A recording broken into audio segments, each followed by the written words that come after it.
Ray Brown's Talkin' Birds. Made possible by the generous support of the Birdwatchers General Store, Orleans, Cape Cod. Birdwatchersgeneralstore.com. By Vortex Optics, with the VIP warranty, their unlimited lifetime promise to keep you and your optic covered. Learn more at vortexoptics.com. And Quest Nature Tours, offering expert-led small group tours for bird and nature lovers since 1970. Explore exceptional journeys around the world at questnaturetours.com. And Beautyo Books, an independent, family-owned bookstore carrying one of the largest selections of birding books in the world. BeautyOBooks.com. Good morning. Welcome to our show, and good afternoon and good evening, show number 939. And if you're listening on the 18th as we do the show live, happy Father's Day. Well, we'd like to say there are many kinds of birding, and that all who do any of them can certainly call themselves birders. There's backyard birding, casual birding, hardcore birding, lots of other variations, and there's mindful birding, something we'll learn about on this morning's show with special guest Holly Merker in just a couple of minutes.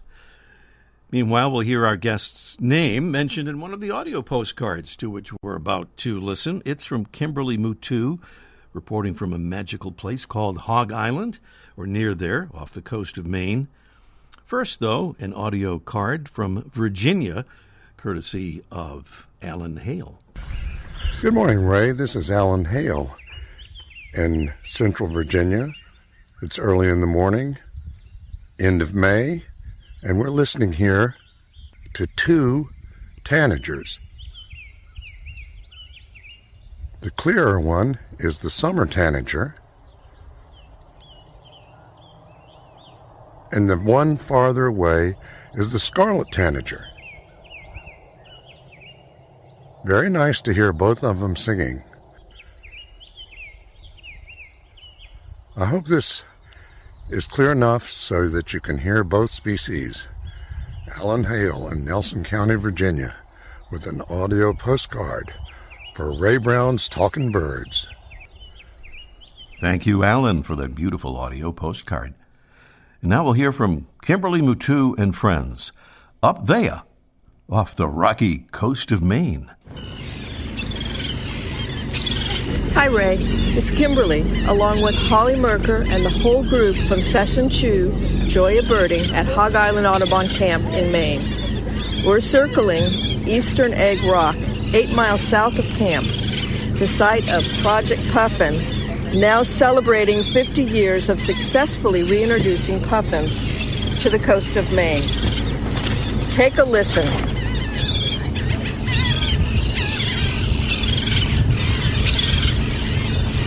What you're hearing in the background are the loudest ones are the laughing gulls and then the common terns. We also have common eiders, Atlantic puffins, herring gulls, razorbills, black guillemots, Arctic and roseate terns. Well, that's it from here. Cheers. Cheers! Thank you so much for that, Kimberly. Cheers and a cheer from up there off Eastern Egg Rock off the coast of Maine. Well, we love getting audio postcards and listening to them. And if you'd like to send us one, get your smartphone or digital recording device and just describe some birds that you're seeing and send a file to ray@talkinbirds.com. That's ray@talkinbirds.com. And if you have some questions about how to do it, just let us know and we'll be standing by to assist. Here's a bird the folks up there off Hog Island may have seen. It's our mystery bird. And this is a preview of the contest. A bit later on, our seagoing mystery bird is the largest member of its family in the world.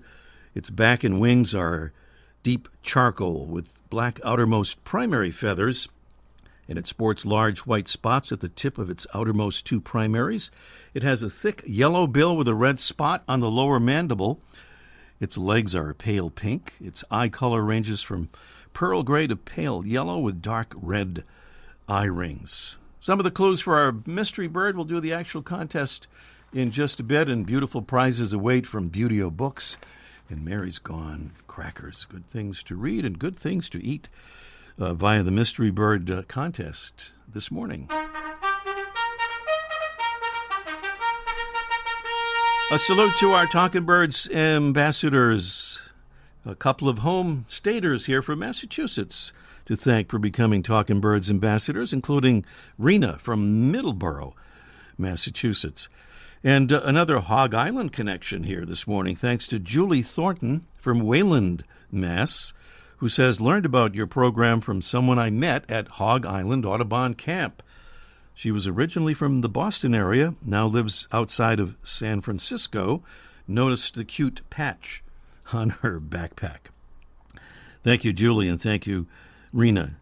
It's really impossible to overstate how much we appreciate and love our Talking Birds ambassadors. Who are they? The more than 800 listeners from all over the U.S. and Canada and beyond, helping us to do what we're trying to do, and that is to spread the word about the wonder of birds and the importance of conservation. Being a Talking Birds ambassador is very easy, and so is signing up. To do that, just click the Get Involved tab at talkingbirds.com. That's the Get Involved tab right at the top of the homepage at talkingbirds.com. There's no G in talking. That is right. And still to come today, our special guest, Holly Merker, will tell us about a wonderful thing called mindful birding. Also today, Mike O'Connor will join us for a live Let's Ask Mike segment about why thistle seed or Niger seed is not up to par these days. And up next, a bird that doesn't often want to be seen but who's happy to be heard is today's featured feathered friend, presented by Birdwatching Magazine. For more than a quarter century, Birdwatching has been North America's premier magazine about wild birds and birding.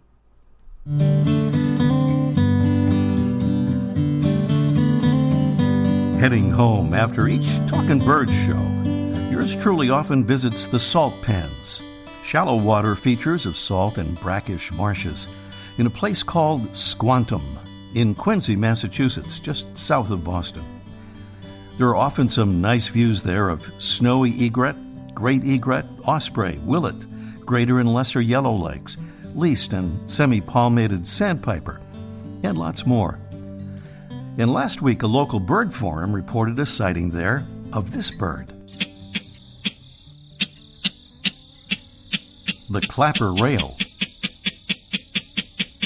It didn't stick around there long, but it's appearing today as our featured feathered friend. The clapper rail is a large, slender, chicken-like rail with a long, slightly down-curved bill and a short tail. It has gray or brown upper parts, white barring on the flanks, and a rust-brown breast and belly.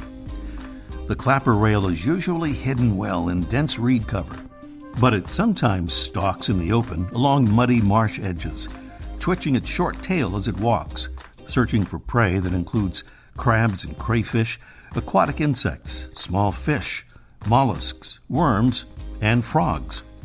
Among the clapper rail's adaptations to its environment are special glands that enable it to drink salt water, and the fact that its eggs can still hatch after being submerged in water up to 1.5 feet deep during high tides. The clapper rail is found all along the U.S. East and Gulf coasts, from New England to Texas, as well as on Caribbean islands and in Mexico and Belize. Mostly as a resident species, although it's a breeding visitor in the northern part of its range. It was once abundant on the Atlantic coast. John James Audubon reported that he could find 100 clapper rail nests in a day before development and draining of marshes fragmented the bird's habitat over the years.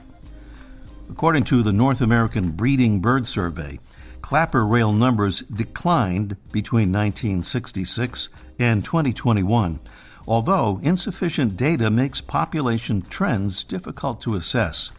And there's good news from Partners in Flight. Their estimates of the bird's global breeding population lists the species as being of low conservation concern. Today's Talkin' Birds featured feathered friend, Rallus crepitans, the clapper rail. Welcome again to our show, number 939. All of our past shows, by the way, available at talkingbirds.com. We can also find info there on how to listen to the show live on Sunday mornings, 9:30 to 10 Eastern. Holly Merker is a professional birding guide, author, and educator. She has a background in art therapy, but today uses birds and nature toward the same goals through nature-based wellness programs for people of all ages. And she's the founder of the Mindful Birding Network, which we're going to ask her about today. Good morning, Holly. Good morning, Ray. It's wonderful to have you back. You were with us back in November of 2021. And I'll get to why that was in a moment here. I should ask you first about your joining in there on that audio postcard from Hog Island. So you were leading the group there.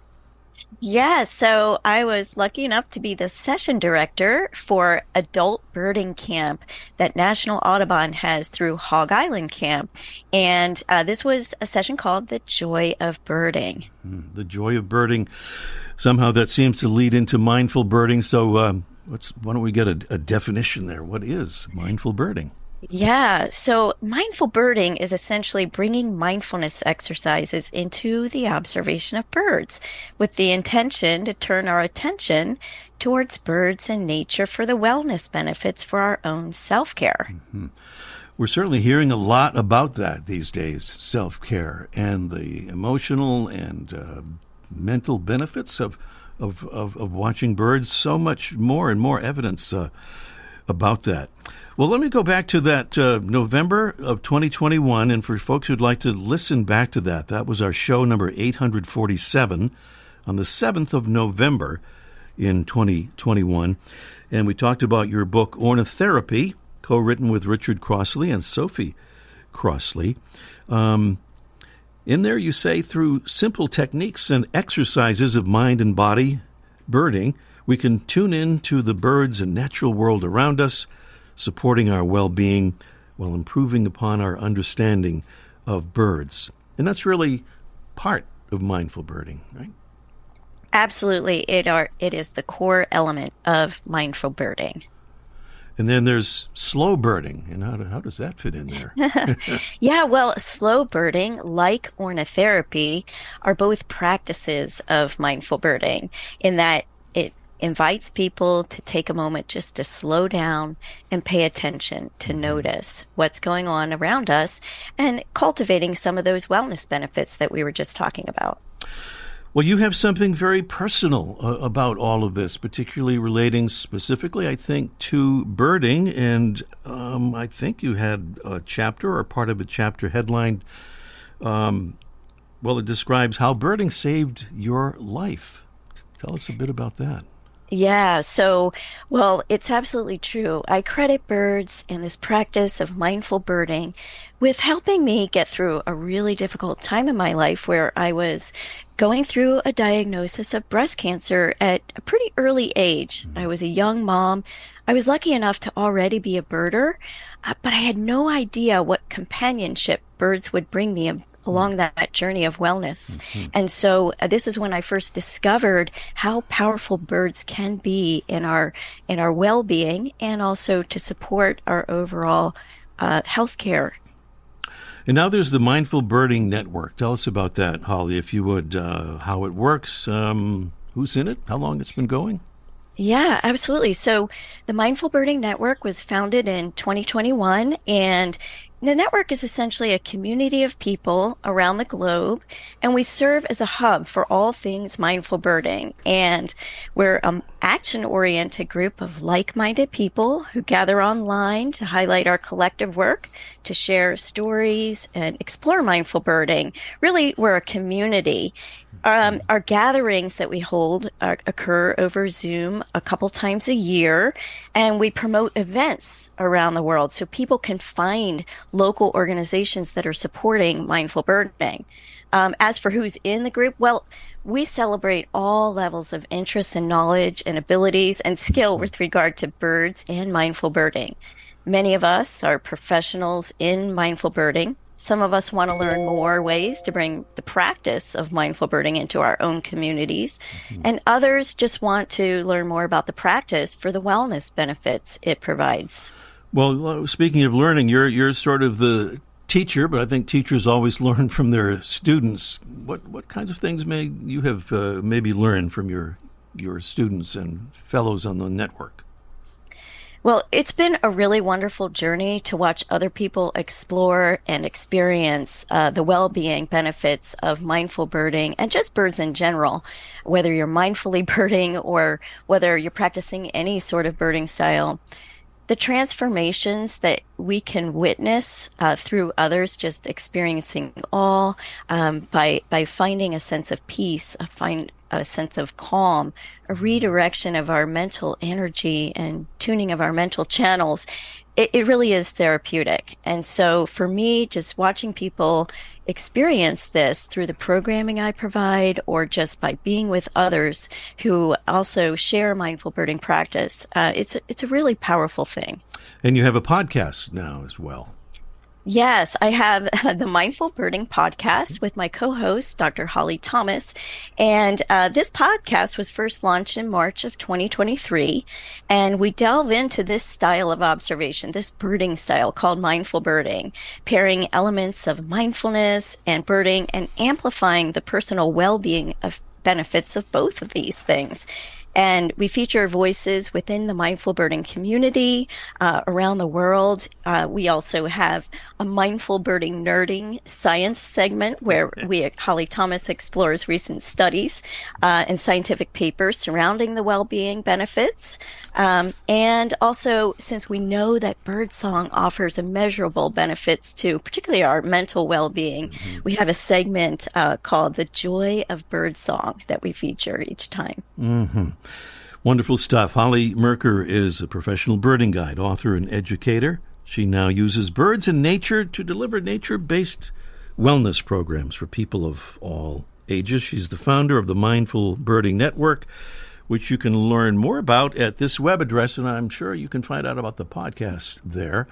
Holly will correct me if that's not the case, but the website is themindfulbirdingnetwork.com. Don't forget to put the in there. It's themindfulbirdingnetwork.com. Holly, wonderful work, and thanks for being on with us again. Well, thank you, Ray. It was a delight to chat with you and your listeners again today.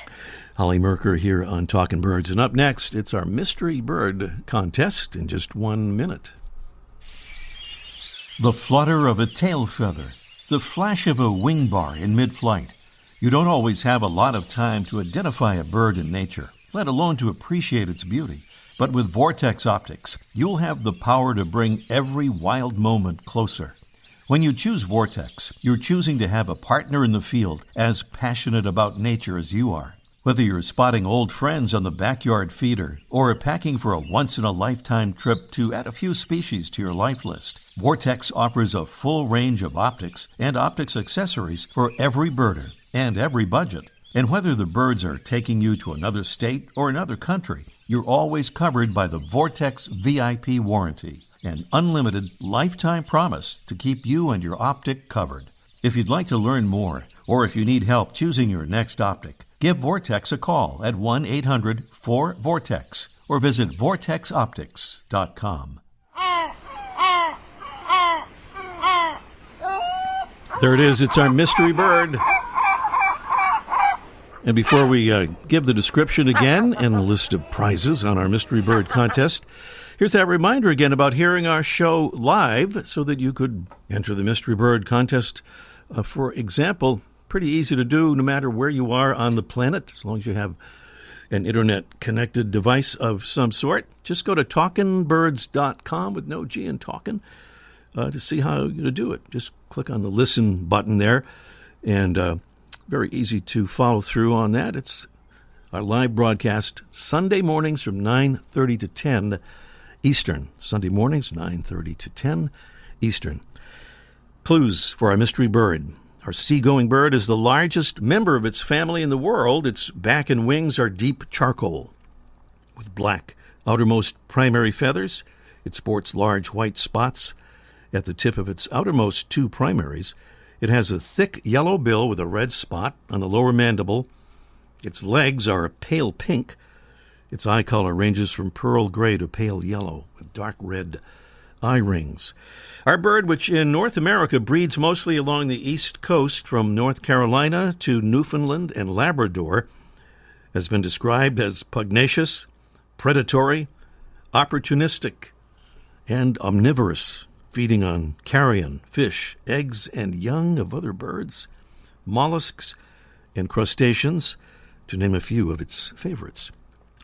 Clues in the sound of the bird, and our prizes include a $15 gift certificate for Buteo Books, home of one of the largest selections of birding books in the world, and something delicious from our friends at Mary's Gone Crackers. It's a month's supply of their Mary's Gone Crackers Super Seed crackers. So good things in our mystery bird contest. And the number to call is the really important thing there, and that is 781-837-4900. Here's that number again, 781-837-4900. Give us a call as soon as you possibly can, so we'll have time for all that. Up next, Mike O'Connor, live. Let's Ask Mike in just 1 minute. Buteo Books carries one of the largest selections of birding books in the world. New, used, and rare books covering everything from backyard birding to general ornithology, from field guides to photography skills, biography, fiction, and humor. You'll find it all, along with the knowledgeable customer service you've been looking for, in one convenient place. ButeoBooks.com. B-U-T-E-O. ButeoBooks.com. Quest Nature Tours has offered exceptional tours for bird and nature lovers since 1970. In 2023, join us in search of colorful bird life and jaguars in Brazil or on our brand new Zambia safari. See amazing wildlife and explore habitats with travel companions who truly enjoy nature.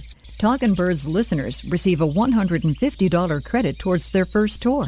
Visit questnaturetours.com today. Birds and much more. Guaranteed. Mike O'Connor is down there at the famous Birdwatchers General Store, Orleans, Cape Cod, Massachusetts. Joining us now. Good morning, Mike. Hey, good morning, Ray. Yeah, the sun just finally came out. We had a bit of rain, but we're all sunny now, so good day to be on the Cape. Yes, indeed. It's always a good day to be on the Cape for that matter. But we could call this segment The Trouble with Thistle. Sounds a little bit like that famous Star Trek episode.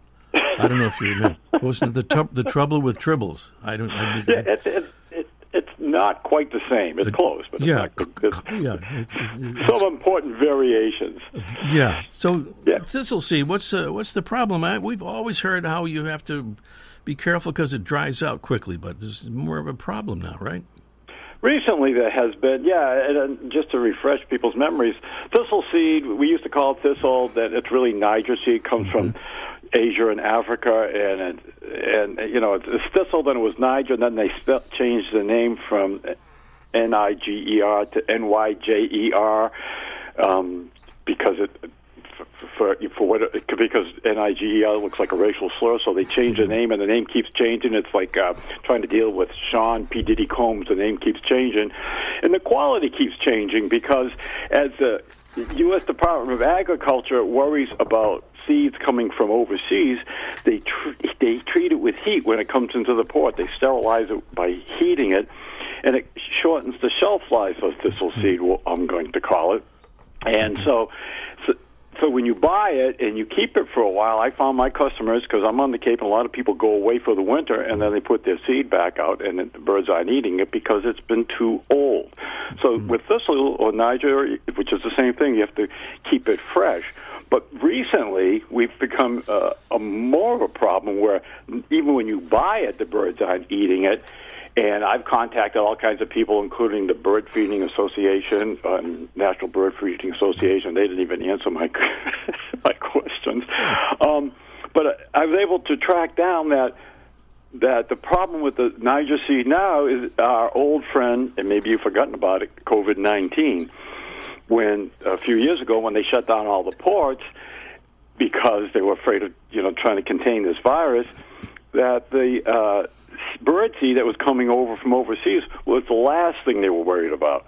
So so it's been sitting in warehouses and tankers for a long time, and then when it finally made it into port, it was old, and the birds were turning their beaks up at it. And my customers like complain anyways, but usually it's about squirrels.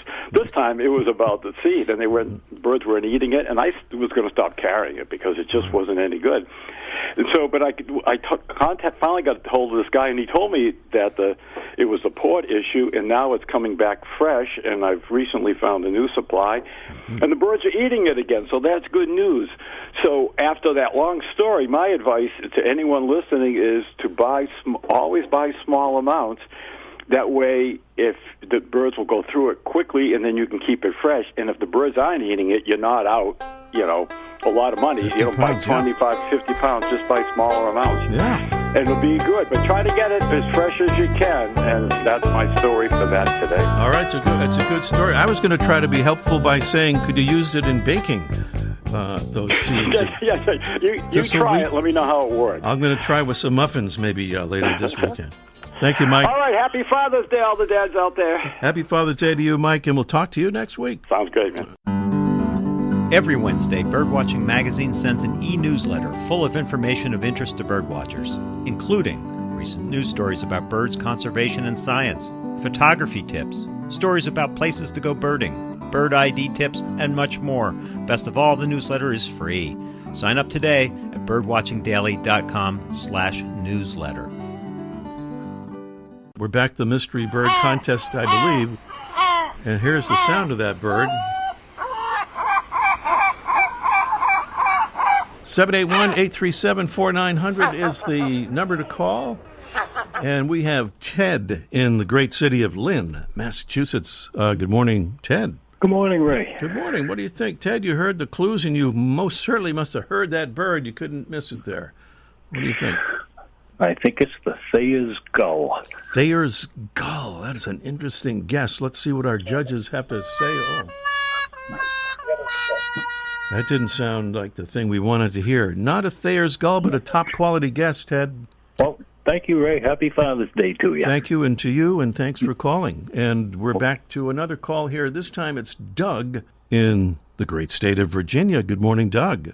Good morning to you. Happy Father's Day. Happy Father's Day, Doug. And you probably heard the clues there and the sound of the bird and also one guess. And you say what, Doug? I think it's a great black-back gull. I think you sound very confident about that, and you therefore must be correct. Absolutely right. The great black-back gull, the largest gull in the world, our mystery bird. Doug, congratulations. Thank you, and stay on the line, and we'll send you that cool stuff. Okay, thank you. Thank you. Doug in Virginia, correctly identifying the great black-backed gull as our mystery bird. Coming next week, we're going to talk to some really interesting guests about a new initiative by the New York Times. They have something called Go Birding with the Times, and they're doing this in collaboration with the Cornell Lab of Ornithology. So we're planning to have guests from the New York Times and Cornell Lab right here on the show next week. We hope will be tuning in for that. And just one other reminder, and that's our Talkin' Birds Flock. That's our Facebook group for Talkin' Birds listeners. We have more than 400 members there, and you're invited to join. Just go to facebook.com and enter Talkin' Birds Flock. That's it for today. Meanwhile, if you're listening on our live show on the 18th or on Monday, happy Juneteenth. Thanks for being with us, and see you next week. The Bird Show. I like that. I love birds. Ray Brown's Talkin' Birds. Made possible by the generous support of the Birdwatchers General Store, Orleans, Cape Cod. Birdwatchersgeneralstore.com. By Vortex Optics, with the VIP warranty. Their unlimited lifetime promise to keep you and your optic covered. Learn more at vortexoptics.com. And Quest Nature Tours, offering expert-led small group tours for bird and nature lovers since 1970. Explore exceptional journeys around the world at questnaturetours.com. And Beautyo Books, an independent family-owned bookstore carrying one of the largest selections of birding books in the world. beautyobooks.com.